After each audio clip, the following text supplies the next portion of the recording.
Hi guys, it's Lena Bopla here with Functional Speech Pathology, and today, as promised, I'm here with video number 2 on how to incorporate visual supports into various activities. Today, I'm going to show you some play activities. So I have a puzzle. I also have a book that we'll use next, and a gross motor example, okay? So getting right into it, I will show you. We'll recap the visual supports I'm referring to. So we have the countdown, we have the first then board. Oh, the glare. Can you see it now? There we go. The first then board, and then the schedule, which I'll add 2 other symbols just so, you make it a little more concrete for you. So the first one, say you're using the countdown to increase your child's attention span and get them to sit through an entire puzzle-based activity, right?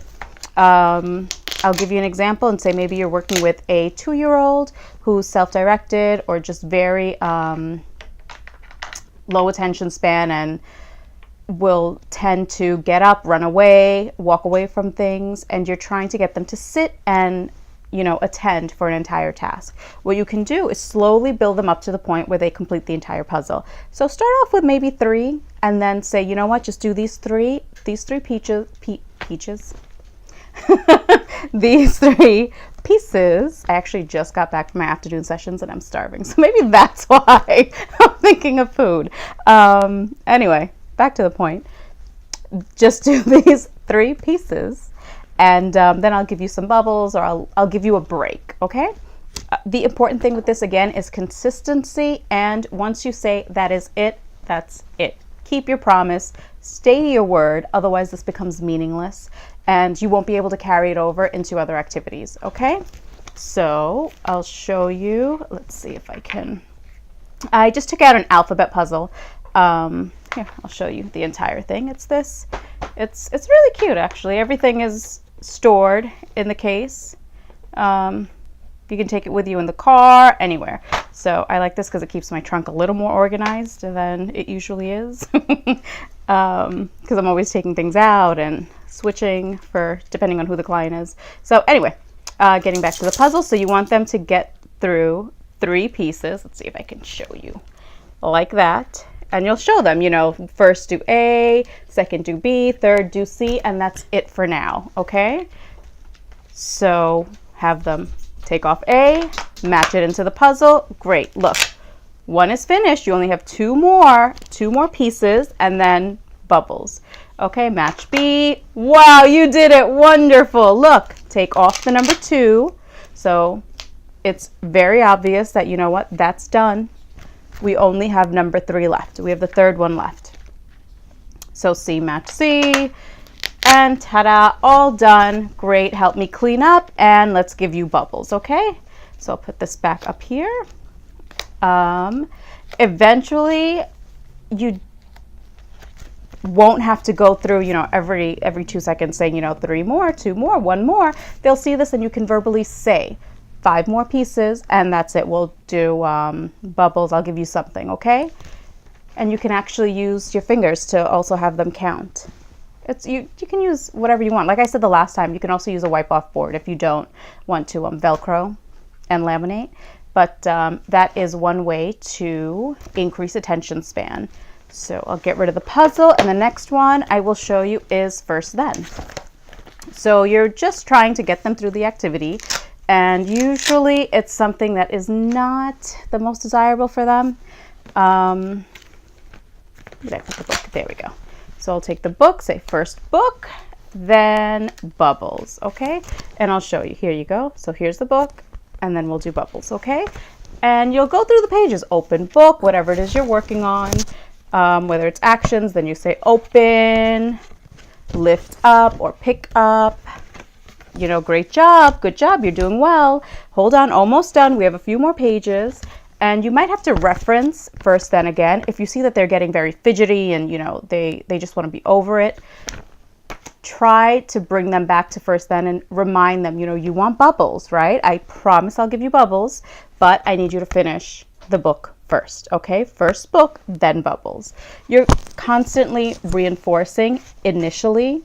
After a while, you're hoping that they will understand that you keep to your word. And when you say, just finish this one activity and I'll give you something else, we'll move on to something that you really like, they trust that. And so they'll, I don't want to say get it over with, but yeah, they'll get it over with. Okay. It's like how you go to work, first work, then paycheck, right? So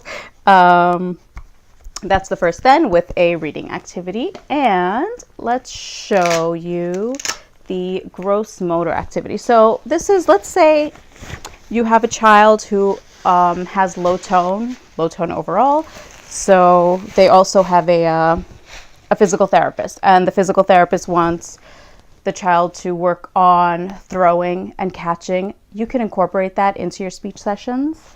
And as parents, you can target both. You can target speech and physical therapy at the same time. You can have them request with give me, or, oh, sorry, shouldn't have done that. Oh, well, with give me, with having them label the colors, having them label the shapes, if that's what they're up to, or simply requesting actions like catch or throw. You can ask them, what do you want to do? You want to catch or throw? Give them a gestural cue if that's what they need. And so let's use, oh, I actually wanted to use that with here. I don't have the symbol for bean bags with me, but I do have colors, so I will show you how you can adapt. Okay, let's say you want your child to get through a little bit of, PT slash speech, then move on to book and move on to puzzle. My puppy wants to go out. You have to wait. Okay, hold on. I'm almost done. So you'll take out puzzle, book, and I'm using visuals a lot again to reinforce the idea that making language a little more concrete, especially for the younger ones, is really beneficial to them, because then it puts the meaning of the word, it makes it easier for them to understand, to comprehend. Okay, so let's do it like this. So throw blue bean bag, then throw red bean bag, then it's time for book and for puzzle. Okay, so move this over. First we do blue. All right, wonderful. Throw the blue. Where's the blue bean bag? Here it is. Throw, catch, whatever you're working on. Pick up the blue and show them, okay, blue's all done. Blue is finished. Moving on, what's next? Let's move it up together and make them a part of this. Let them pick up the symbol and move it up, okay?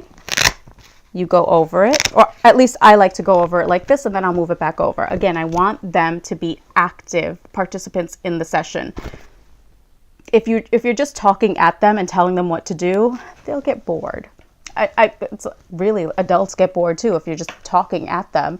You want them to feel involved. If you're like holding a workshop, you want your participants to feel involved, and not that you're just reading off of the PowerPoint presentation, right? So anyway, so go over it again. Now we do the red bean bag, then book, then puzzle. Da, da, da. Go over, ready, catch, wonderful. And then red is finished, all done. Do you get happy too, puppy? Okay, then move it up and like so. Okay, so that is the schedule, and I'll just put these together, clean that up later. Okay, you know what? I'll actually show you how to use this also. So I referred to this last time as the token economy. And so I use this with kids that are slightly more higher functioning or cognitively higher, okay?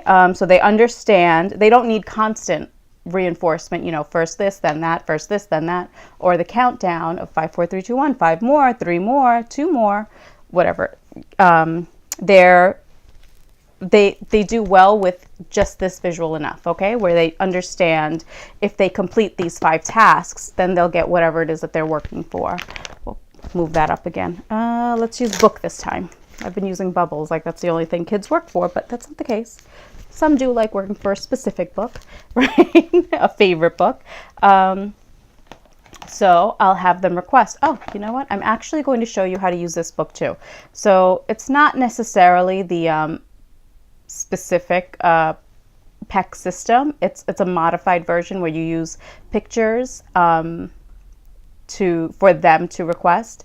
And you get a good understanding of their receptive vocabulary, because usually you'll put that in the book, whatever object labels they have most. You can't always have every single picture symbol for every single item in the house, but you make it work in different ways. So let's say they're working for this and I need them to get through an art activity. Maybe even we're working on respiration, lung capacity. So I have the spirometer there. So I want, and they have to show me what color crayons they want. Okay, we're working with a school age child who is either nonverbal or unintelligible. And here I'll show them how to build up their sentence, right? So first, here we'll go over it. I'll show them the 5 different tasks that we're working on. So there's coloring, there's using the spirometer, there's 3 other things. As they get through it, we move them up and say, okay, you're almost done, 4 more. You did wonderfully with arts and craft. Let's move on to the puzzle. Great, finish that. Awesome. You have 3 more left to go. Okay, as you go, you just keep, this is really falling apart now. I've been using it way too much. Well, see, it works because I really use it. Last one, move that up there, and now they earn their book. Okay, that's the token economy system. I know I'm going through this really quickly, but I'm trying to keep videos short, and we're already up to like 12 minutes. So you get the idea with that.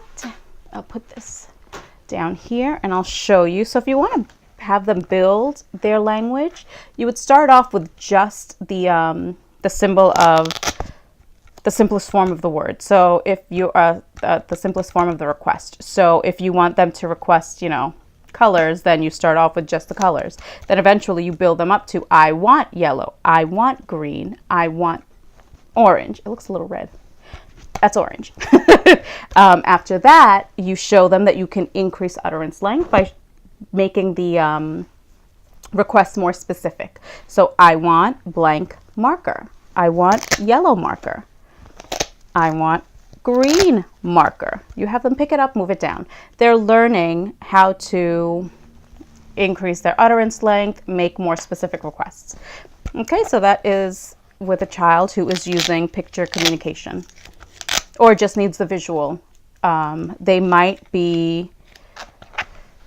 might have a child who is unintelligible for various reasons. Let's say it's a child who has apraxia, and so they're only able to produce certain sounds. And those sounds too, it's inconsistent, because as utterance length increases, typically you'll see that there's more of a breakdown for children who have, if it's childhood apraxia of speech or apraxia overall. If their motor coordination isn't there, then you'll see that breakdown, okay? Again, you'll see inconsistencies. That's how you know. I'll do a separate video on apraxia and really go into detail. But you might just use visual requests to support or to help them communicate with their peers in the classroom, with their teachers in the classroom, and even at home. It's not just for a child who's nonverbal. Okay, if you're just trying to bridge the gap between being unintelligible and intelligible, and you're using this while you're working on verbalizations, whether you're giving the tactile prompts by actually physically manipulating the articulators, or if they're just a child who needs a few models and you're working on the models and having them imitate. This is also good to use for a child who has echolalia, where you want to kind of draw back your verbal models because you want them to move away from simply parroting what you're saying and start using the words, the vocabulary that they have. So you show them, you point to each of the symbols and then you have them create their utterance in that way. Again, I think that's probably another video. Wow, we're up to 15 minutes. I was hoping to just record this and post it, but I think I have to kind of edit it. But that is a quick version or quick review on how to incorporate visual supports into play-based activities. So the next video I will post will be the 3rd in the series, and that will be that will address using visual supports with sensory feeding activities. Again, everything that I'm showing you is for educational purposes. I do not want you to take anything as a guaranteed cure. That's not what this is. I'm just trying to help the families that I already work with, give them a reference, a tool to, come back to when they have some questions, if they can't get through to me, and also for anyone else that this might help. Okay, so with that being said, I think that's it for today. All right, take care until the next video, and like the video so I know it's helpful. You can leave a comment. If you do leave a comment with a specific question, please do not include your child's name or any kind of identifying information, especially if, I work with you and, you're on my caseload. I don't want that, okay? You can put an initial if you want, or just don't say a name. Just say my child, okay? All right, well, that's it for today. Bye.